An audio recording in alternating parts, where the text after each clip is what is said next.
This is Collectibles.com Unscripted. I'm Dietrich. And I'm Alex.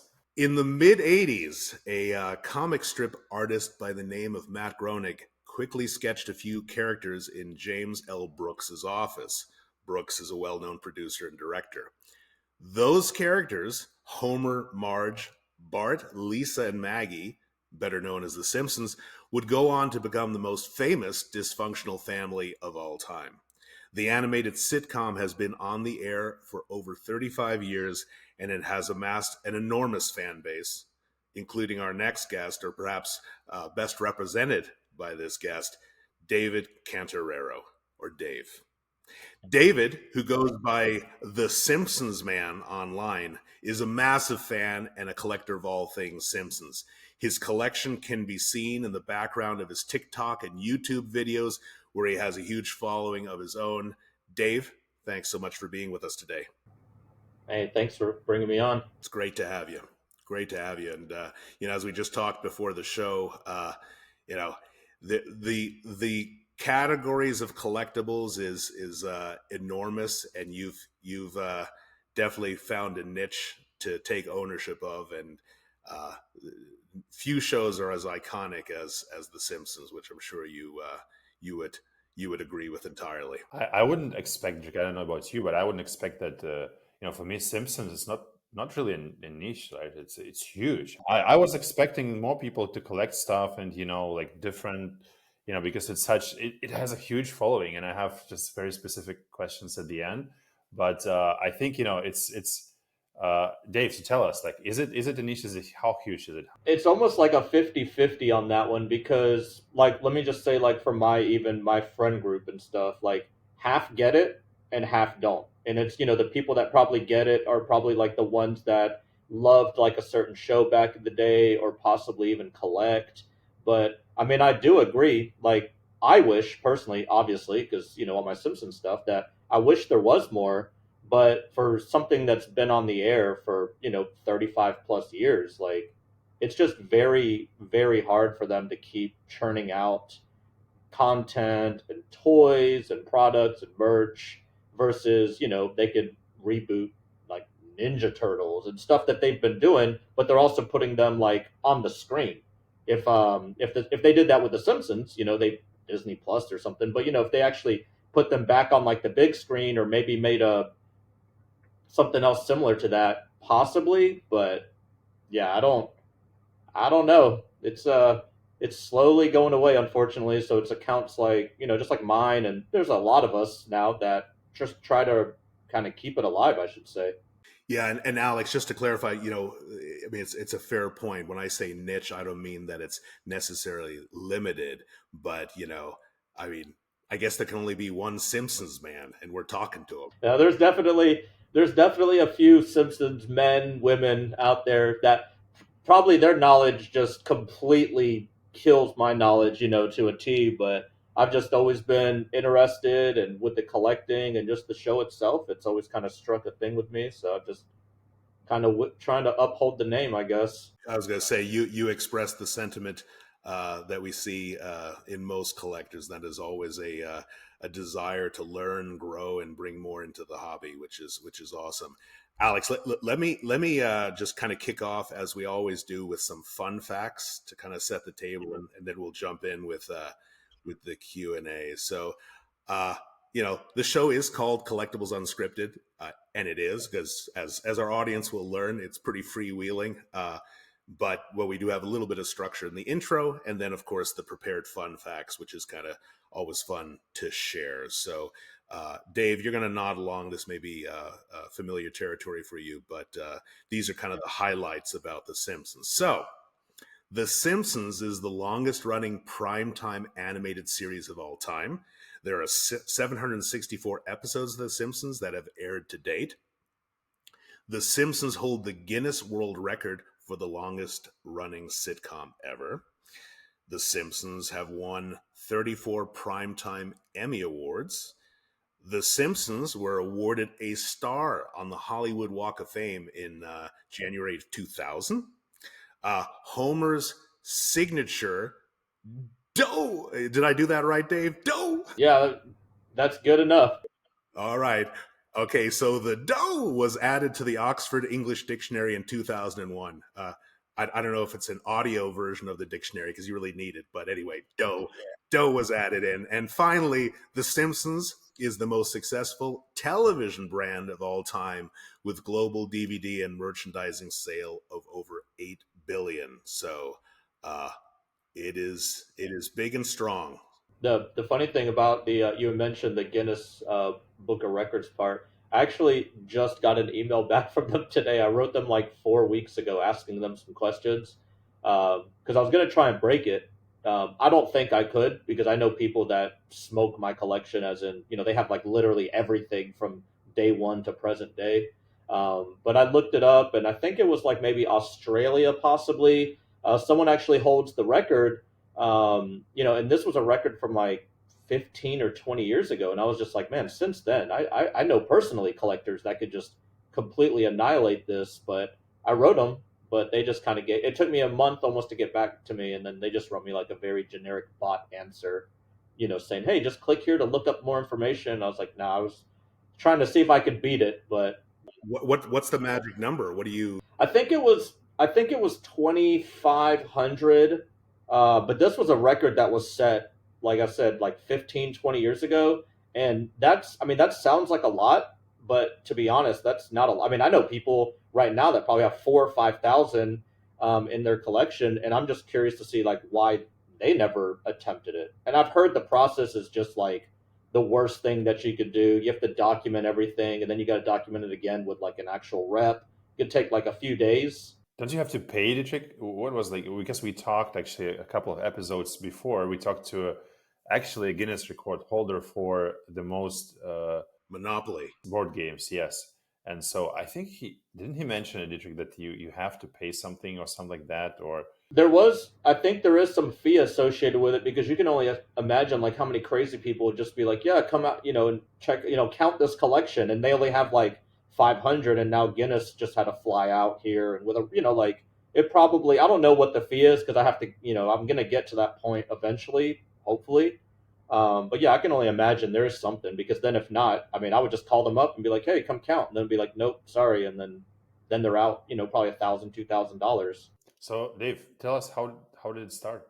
So I was not allowed to watch The Simpsons when I was a kid. I grew up in like I would say a crazy, but just like a Christian family. Like I wasn't allowed to watch anything on TV, anything weird, especially The Simpsons. Simpsons was very vulgar, especially like back in the day. Like even now, my 6-year-old, like I have I don't know, like some episodes, they say pretty much every word except like the F word on there, and the S word I guess too. So for a little kid and stuff, I can understand why my parents didn't want me watching it. But I remember people wearing the T-shirts in school. I'm older. I'm in my 40s, so I remember the kids wearing it. I remember the fad, but I honestly didn't get into collecting until about roughly 10 years ago.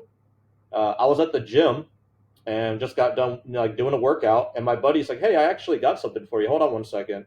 Goes out to his car, comes back, and he comes back with like this like trivia game, like just like a Simpsons. Every single Goodwill that you ever go to, it seems like they always have like a Simpsons trivia game. It's like one of the most like basic things you can get. He goes, hey, I know you like the Simpsons, I heard you talking about it, blah blah blah. And it was just like a random gesture, and little did he know that like that Simpsons trivia game got me into like just collecting. I started collecting like a piece here, a piece there. I started putting some stuff in my closet.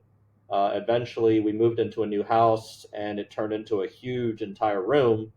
But the room that I currently have now is actually a closet again, even though it kind of looks like a big room. It's just literally like a walk-in closet. So a friend's gesture uh, of a trivia game lit the fuse, but the fuse was set in early childhood rebellion.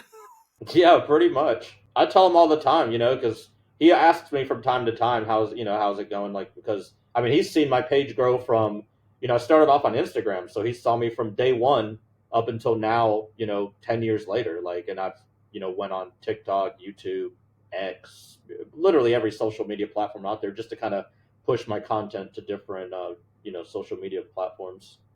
We often talk about like in the different categories there are different types of collectibles, and the display that you've got right now in your background, for those that aren't watching, that are just listening, I can, the description is a room filled with all sorts of different Simpsons memorabilia. It's quite breathtaking. What kind of memorabilia do you collect? I mean, just list off some of the stuff that you've really, early on start building, after the trivia game. Where did you put your focus? I think World of Springfield was probably the easiest ones to collect. Those are pretty much like all of the figures that you can see above my, like on the very top of that shelf. Just all the loose ones. I did wind up collecting the whole entire set. I don't want to say the number because I'm not 100% sure what the actual number is, but it's every single one that they made in a card I have, and I'm starting to collect them outside of the card because I just think that toys, for the most part, look so much better displayed outside of their packaging than inside of their packaging. And then they made these interactive sets. It was like a play set. You can get like Moe's Bar or just any of the places like in Springfield, and it came with a figure also. And those were like a larger set. So I started collecting those too. So I would say, I wouldn't say a good amount, but a decent amount of my collection started, and it still is, like the World of Springfield set. That's the set that you'd be able to get from Walmart for like $5, way back in the day, and it just came with like a figure, a couple accessories, and yeah, I mean, I still see them from time to time. Every time I go to like flea markets or stuff like that, I see people selling them all the time. In your background image, we can see some select sneakers on display. What's the story on those? Um, so I'm not a sneaker head. Like I got like maybe like 30 pairs or so, and I started going down that route, but I stopped very short or quickly. And the only reason why, mainly with Simpsons, is because I don't know if you guys remember, but Vans did like a huge Simpsons line a few years back. Like they did a huge line, like 15 shoes, and I was just like doing the math. I was like, man, if I collect every single pair, I'm going to be 2 grand in the hole just for some shoes. And then Adidas started doing the same thing. And that's pretty much when I stopped because then they started going crazy. I think they realized that people are going to buy them. So they started putting like a Homer head on like just like a plain yellow shoe that was like, yay small. And they would just brand it as a Simpson shoe. They have the collab license with them and everything. And then they're selling for like $150. And over the past year or so, they've done like 10 or 20 different ones. And I was just like, no. And there are some collectors that have purchased every single one because they want to have like an insane huge collection, but I had to stop. I think the newest pair I have, you can actually see them on camera, it's those blue Adidas Cloud Foams, and the only reason why I got them is because I thought they looked really cool. Like they're not super comfortable. Yeah, they're eye-catching for sure. It's like one of the first things they see when they see the shoes. And then I have the Assassin. You can see those in the case on the top right from the episode. Someone actually made an Assassin's shoe, and yeah, I had to get those just because they're like iconic from the TV show. You just said it isn't particularly comfortable at one shoe. So are you actually wearing them? Like only to red carpet events, right? You don't. Nope. I think out of all the pairs of shoes that I own, out of all my Simpsons, I've tried, like I do YouTube reviews on a lot of them. So a lot of people started asking like, can you do like an on feet review versus just picking them up? So some of them I actually put them on, walked around, and then that was it. And I think only one pair of my shoes I've actually worn out, and then I kind of regretted it, and then I put them back because I'm collecting them, so I just want to keep them like fresh and mint. And I say I take that back. I do have one or two pairs because I started buying some of the kids size shoes instead. Sometimes they only make a kids Simpsons one, and there's a few of them that were actually like really cool. So I got them for my daughter, let them wear her, like she wore them a few times, and then I just cleaned them up and put them back in my room. This is the way to go because you buy what you like because it's the same with cards. They started like I think 10 years ago they had like for the certain card like I don't know maybe three variations usually maybe five sometimes. Now you have hundreds of different variations. You have green, yellow, green, whatever like green stars and like they're just trying to mass produce something which is really cool and it kind of loses its value if you have a certain cool looking card, right?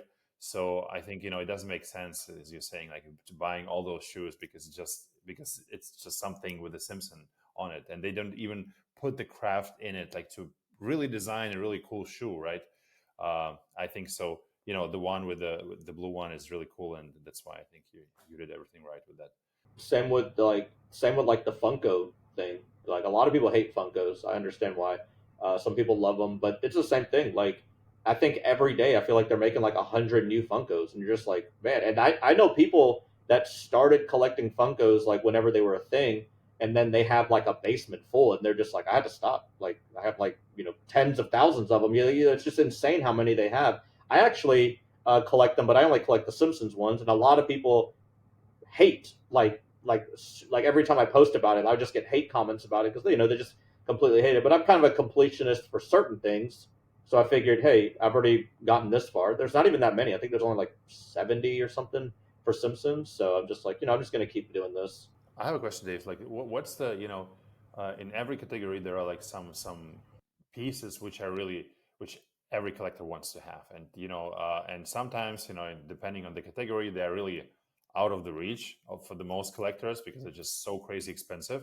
And in some, it's like it is kind of affordable. Like it's expensive, but you can get there. You can get there after a couple of years. And so, are there any pieces in the whole like Simpsons collectible space which are like that, like which are thought after by collectors and so on? And Yeah, for sure. So I'll say some of mine and then some of just in general. So the most general one that any Simpsons collector will probably ever tell you is called the Save Blinky Bart. It was a mail-in. The only way you can get it was like a mail-in figure from Mattel. I'm not even sure how much it was. It probably wasn't anything more than $5 or $10 back in the day. But there's only like a few of them to exist in the whole world. It's like the most rare. Someone actually did a bootleg version of it like a couple years back. So if you ever see one online, you always have to wonder like, is that the bootleg? Is that the real one? But it's just a Bart Simpson. He's wearing a shirt that says "Save Blinky," and that's always like one of my most common asked, even on my TikTok videos on my live, like, hey, do you have the Save Blinky Bart? And I was like, I don't. I actually know people that have two of them, and I've actually tried to get one, but I think the last one that I saw sell online was like 13 or 14,000. And as much as I would want that, I will never unless I became a bazillionaire, a millionaire overnight, I would never buy something like that because I'm just thinking I don't want like quantity over quality, but I also don't want to spend that much money on one figure that's not even half the size of my head. Like it is the holy grail of Simpsons. Like it's definitely there's also another one. They made a plate collection, and if you guys ever seen like the Simpsons plates, I have all of them except for one because one they barely made any of, and it's a surfing Bart Simpson. And one day maybe I'll be able to collect that one, but that one's definitely not as holy grail I would say as the Save Blinky Bart. Um, and then more of like things that like you're saying. I would say a lot of sample or prototypes, legit ones, because you can go on eBay right now and type in like Simpsons prototype, and it'll look like someone with like a 3D resin printer made like a bunch of figures. So you never know. Even sometimes when they come with like certificate of authenticity, you're kind of still questioning that like, is this real? Because it looks bad, but it is a prototype. I do have a few from Dan D, just the company that made a bunch of these Simpsons plush dolls back in the '90s. And then the VP, the vice president from Dan D actually had a bunch of these, like prototypes, never seen the light of day. These were samples that they sent out to the Simpsons, like, hey, can we do this? And they were just like, change this, change the leg, change the tag or something. So I actually was able to purchase a few of these from auction for fairly cheap. Like for them being like a one of, I'd say a sample, but it's it's kind of like a prototype thing. Like those are definitely items that, I'd even say like in you guys' thing, like if there's like a misprint baseball card or some kind of weird, like a lunchbox that was like they only made green ones of it, but for some reason the ink went out and they made it half white, you want that one because that one might be a one of one kind of thing. yeah, for sure. And you mentioned like certificates and stuff, like in cards, in comics, you have grading coins. Is like grading? Is it like just like for toys and specific ones? I know that some of the grading companies actually do grading for Funko Pops sometimes, but do you have anything more like something specific? I do have a comic book but I did not decide to go down that route with grading because that's like a very like it's a endless like money pit almost. Because there's a few things I actually do want to get one thing graded in my room. It's a Krusty's Funhouse video game, but it was for the PC. And it's it's the PC boxes are huge. They're not like a small little disc, and it's sealed, and the box is in like really good condition. So I would say if I had to look at it, I would say at least it's gonna like be at least an 80 plus. But yeah, I mean, I didn't go down that route because I know that it gets expensive, and then you look at something, you're like, oh man, this is perfect, and then you get it back and it's like a 70, or you're just like, oh, I honestly thought this was going to be a 90. Why did I spend all this money to get it graded? And I've seen horror stories on Reddit that customs have actually broken into, like, you're like open up the package, like there's I mean you could probably just Google it and probably it'd be the first image, and people have actually like customs have actually smashed open the grading part because if they have any kind of suspicion that that I guess that'd be like the easiest way to like transfer some illegal stuff in there. Like yeah, I've seen like Pokemon cartridges that were like a 99 or something, and then they've had to break it open completely, and then you just sorry, you get it back in the mail and you're just like, this was like $8,000 and now it's zero, and I'm just like, oh man.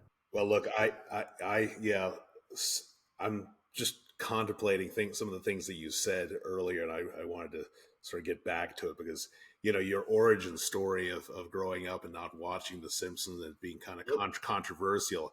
I was thinking about my own childhood and some of the things that really kind of came out during the '80s, and by perspective, by comparison, like Simpsons seems pretty lightweight. You think of like Beavis and Butthead. Oh yeah, I wasn't allowed to watch any of that at all, no way.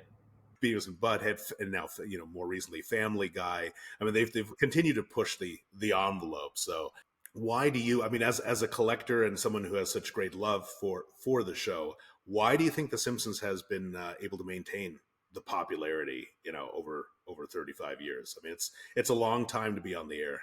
No, for sure. I would say like not giving myself credit because I would never want to do that, but partly for people similar, like with my interest. Let's just say Simpsons collectors in general. There's probably tens of thousands of us out there easily. We're kind of keeping the dream alive, as you would call it, just by posting this out on social media. So, like, one day I might show something and they're going to be like, oh man, I never even knew that existed, or I've never even seen that character. Who is it? Also, I think it was like literally like the Simpsons.com, like way back in the day. It used to route you to like FX or something, and they used to have like every single episode you could watch for free on there. Like, as long as you had, I don't know if it was free or not, but I'm almost positive it was. This was before like the torrent days or anything like that. And you were just able to log onto your computer and just watch the episodes.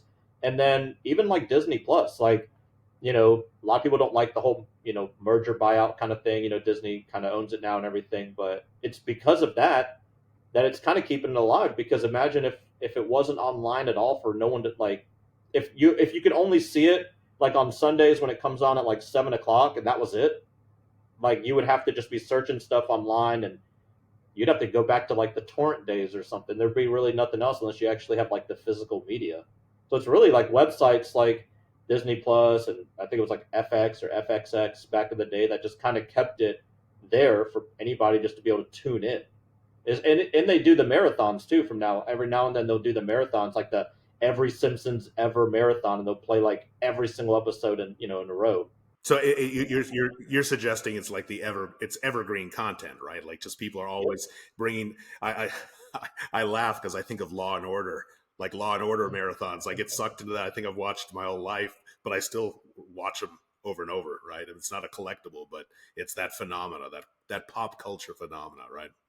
And social media for sure. Because guys, like in Germany, we have like Simpsons running every single day in TV and free TV. So it's like that's why it's popular, I guess. I mean, Yeah, social media has definitely probably helped, probably now the most, because like I was saying, I'm trying to be on every platform because I feel like that's the smart thing to do. Or anytime there's like a new platform that pops up, like Lemon or something, like some weird, it was like Instagram clone they try to do, like anything, I'm just like, I got to put my name on it, like just in case. It might not be nothing now, but it might be something big in a couple years from now.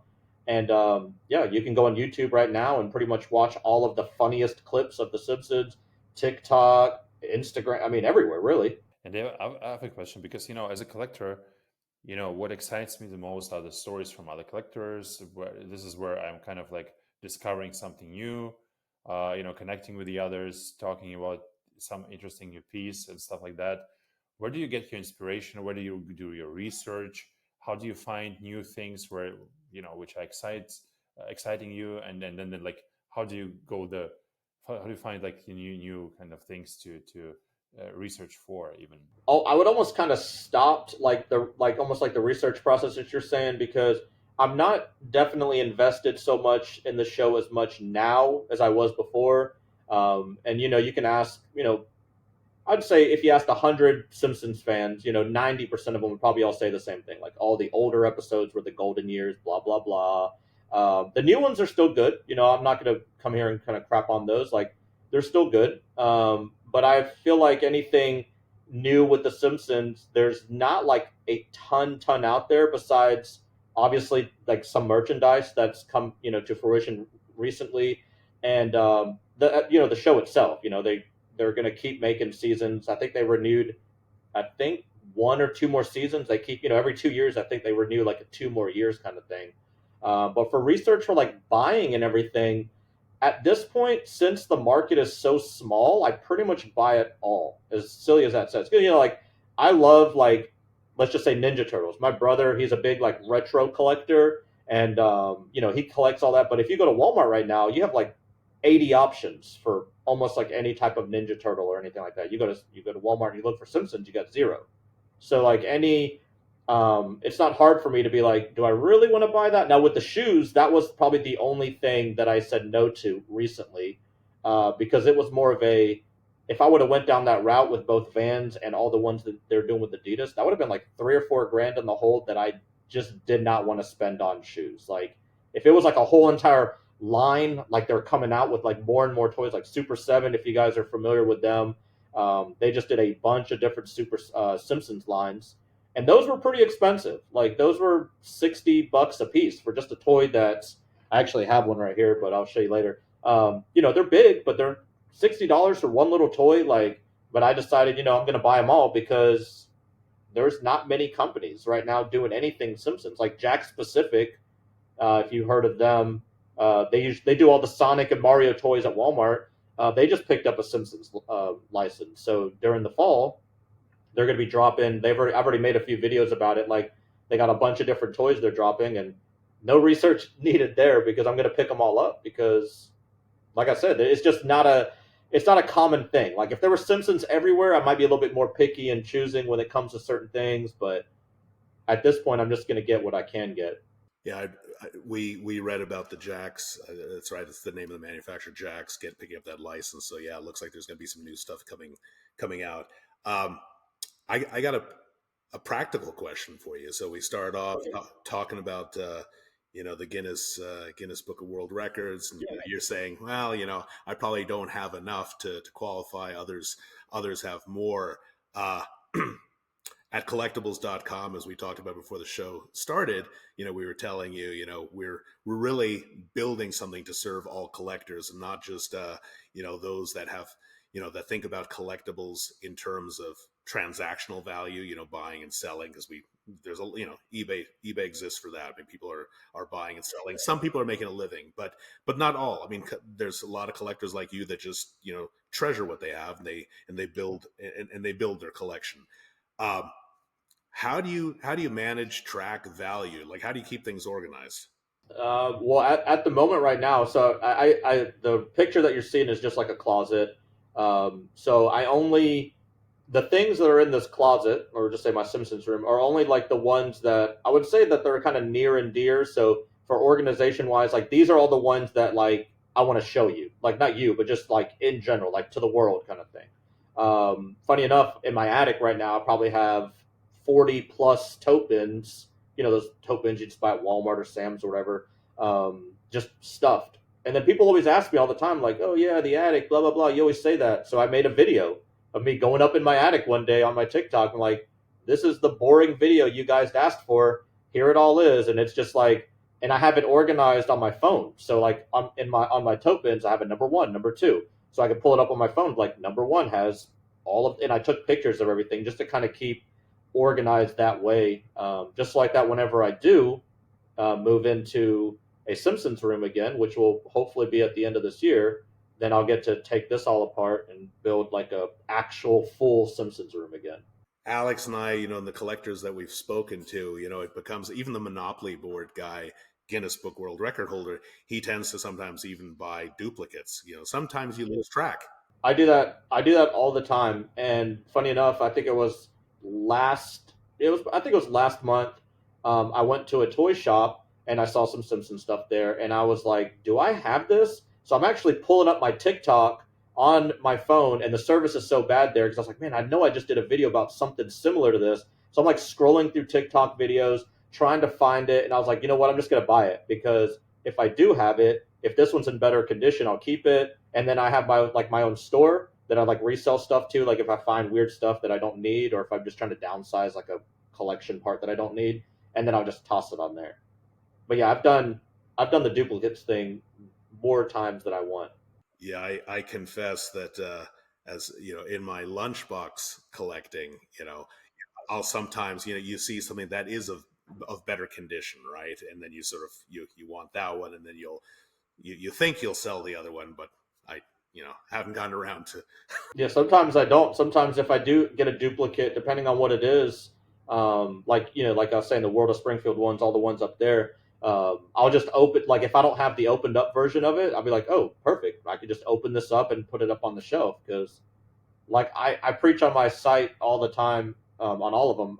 Like I said, if I could open up all of them, I would, but I'm not going to. But I wish I could show you more of the room right now, but just like the McFarlane ones, Kid Robot, like all of these just look so much better outside the box. You get them in the box, you're trying to show them, the glare is on the plastic of them. You can't actually see everything set up. Half the times the toys aren't even in their place. They're like attached on the walls with like zip ties. So you just want to like put the whole scene together. And most people cringe at that. They hate it whenever I say, "Hey, I'm going to open this up," and they're just like, "I'm going to unfollow you if you do that." I'm like, "Well, all right, sorry, I'm going to do it." What is your opinion about the whole Simpsons are predicting the future thing? I get that. It's funny because I get asked that all the time. So a lot of times I just joke around, like, "Oh yeah, they're time travelers," because that's especially the TikTok universe. That's what they want to hear. They want to hear the time travelers thing. But I always tell people that if right now, like you and everyone right now, were to make 500 predictions about the future right now, like just and maybe in like 2 or 3 years, I would say maybe one, two, three of those 500 predictions might come true.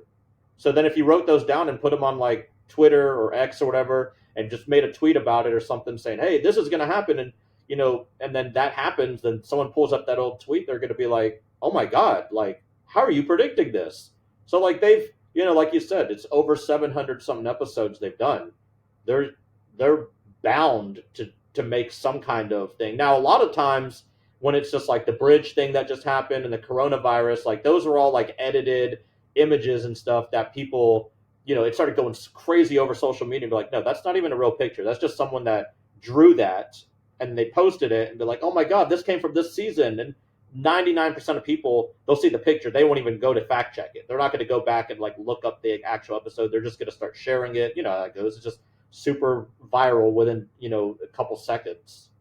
I might add that the Simpsons is probably no different than when we think about like sci-fi and things that we grew up with.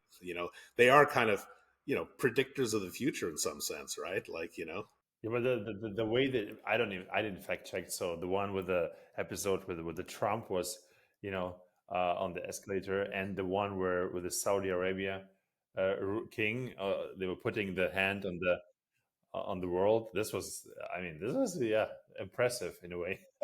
Man, I wish I remember. I would shout them out, but there's a YouTube channel. They don't do Simpsons stuff, but they broke down like 30 different like Simpsons predictions, and some of them are like kind of scary, like close. You're just like, dang, it kind of got you thinking, like, do they, what gives? But yeah, it was pretty good. Well, it's even scarier when you think these shows are often meant to be complete satire and in the realm of absurdity, and if they come true, I guess that's the absurd reality we're living in. But Look, again, we're almost up on the hour. Would love to do a little show and tell if you got it. Oh, so I was going to show you the lunchbox first of all. So this right here, can you guys see it? All right, yeah. So it's a company called CC Lemon Suntory, and yeah, this is kind of like one of like I wouldn't say one of my prize items, but this thing's like immaculate. So just for lunch boxes and everything, and it comes. I actually got it in the the box itself. What year is that, Dave? 90. So I think it's actually 1990. That is amazing. And it's huge. Oh wait, no, this one's 2000. Sorry. I was looking at one of my other things. So this is 2000. But yeah, the box itself is like, I mean, I can't, I'm not going to be able to rate this or anything. But yeah, and I like the colors. So like usually when you see Simpsons, you don't really see a bunch of like white and like green or anything like that. And each one of them have like these like different narrations of them, but they're just silly. Like they have like he's saying yellow and stuff like that. Like you never heard Homer saying yellow or anything. Well, it's just so clever how they use the box, but then put the little figurine, the figure tops. Like the heads on it, and then you can here. I'll just pull it out. You can see Dave's gonna pull out a sandwich right now. Yeah, the heads on the other side. It does have like that metal thing right there, so you can put like they have a thermos that you can sell in the. I'm not sure with. Oh, and I got the actual like all the original paperwork with it. And whenever I bought this a long time ago, they actually gave it to me in the shipping box. It actually came in too. So the actual shipping box from like the year 2000. That's amazing. Hey, Dave, one observation before you move on to the next item. I'm a little disappointed because when you reveal your bedroom, I was really expecting to see some Simpsons bed sheets. I mean, No. I'm a grown man with a wife and kids and stuff. If I had Simpsons bed sheets, I'd probably get left or something. I'd be living by myself here. Yeah, it's kind of messy back here. Like I have like a little stool right there, so a lot of my mail that I get in, and it's all Simpsons stuff that I've just been finding online or just stuff like that. Here's that sample one. So it just looks like a normal Dan D doll. It actually says "What a moron," and I think that's the reason why they didn't go to production because of that. It's actually like a little piece of paper. It's like a sticker. It has the sample. Kind of see it right there. But yeah, this was like a prototype sample that just never made it to the market. I mean, it's just a simple little doll. Like you see these all the time for like $20, but not this exact one because it has the "What a moron" paper on there. So maybe they were just like, yeah, we don't really like that. I don't know why, but I just know the VP guy had a bunch of these there who was selling them, and I was able to get two different ones. This is the only one I have out at the moment. And then going back to Funko.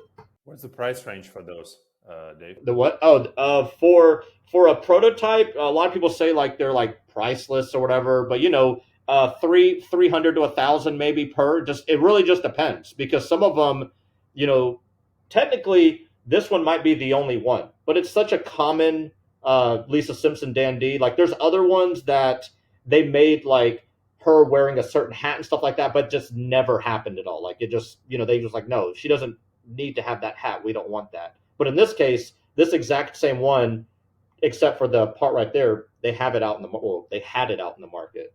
I see suction cups on that. So I guess the idea is put it in a car and drive around. What a moron. That's awesome. It's a Klingon or it's called a stick-on. And even like you can't really, well, you can kind of tell that's actually pasted on there too. Like that stick-on part, it was like a sticker. I don't know what it says behind there. I'm not going to peel it off or anything.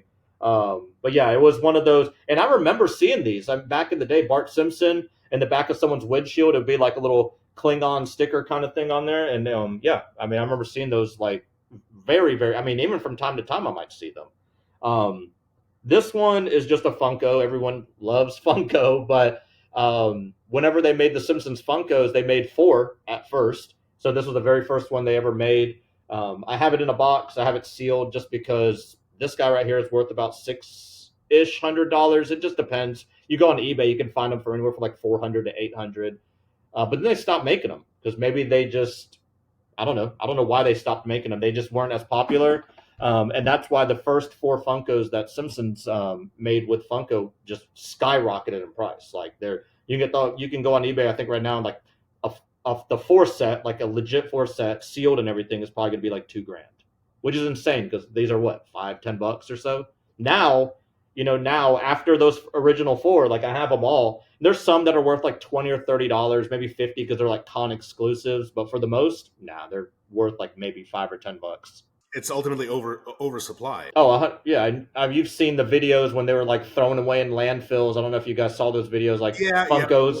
Didn't want to point it out, but yeah, we've seen. Yeah, no. I mean, like I said, whenever I post on my any social media and I say something about Funkos, like half the comments are hate and half the comments are like kind of cool because I understand. Look, it's not picking on Funko. It's even in the trading card space, right? I mean, anything where you can run overproduction, you're gonna. I mean, the whole point of a collectible is scarcity, right? So Yeah, and then the Funkos, they're just popping them out. Like I said, it's just like someone won the Super Bowl. We're gonna make the whole entire Super Bowl team now a Funko, and you're just like, dang, there's another 30 something I got to collect now. So Super Seven, if you guys are familiar with Super Seven, they just made these, and I wanted to show this earlier, but I couldn't. But it's just a Homer, king size Homer. Whenever he's wearing the Moo suit, he's got the cape and everything. He's got the broom, ice cream.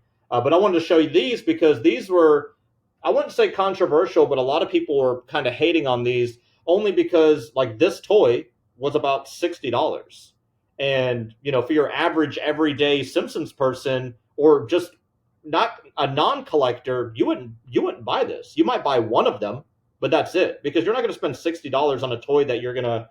I mean, I don't know. I'm 40 something, so I don't play with toys now. I just collect them. But like for your kid, like here's a $40 toy. your secret is safe with us. Don't worry. Yeah, exactly. Yeah, I'm back there playing with toys all day with my Simpsons bed sheets. I actually have those off to the side. You can't see them.